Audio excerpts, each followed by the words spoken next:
రంగారెడ్డి జిల్లా రాజేంద్ర నగర్ డిపో వద్ద ఆర్టీసీ కార్మికుల సమ్మె మూడో రోజుకు చేరుకోగా నిర్వహించిన ధర్నాకు బీఆర్ఎస్ ఇన్ఛార్జ్ కార్తిక్ రెడ్డి మద్దతు తెలిపారు.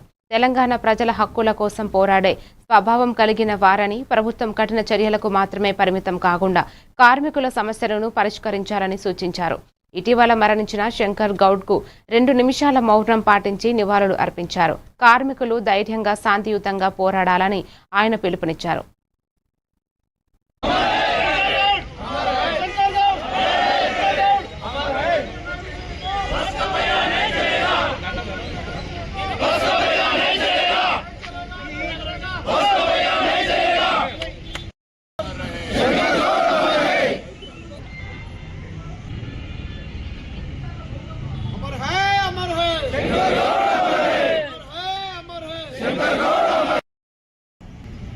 ఆర్టీసీ కార్మికులు పడుతున్నటువంటి ఈ సమ్మె కార్యక్రమానికి సంఘీభావంగా నిర్వహించేసిన నాయకులే కానీ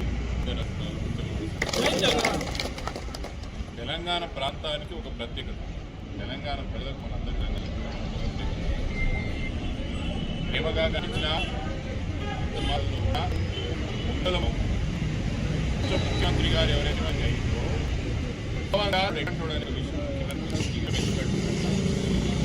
ప్రతి డిపార్ట్మెంట్ ఉన్న కార్మికులే కానీ ఉద్యోగులు తెలపడం రాజకీయ పార్టీల చేసి పరంగా ఆర్టీసీకి విలీనం చేయాలని కోరుతున్నాం.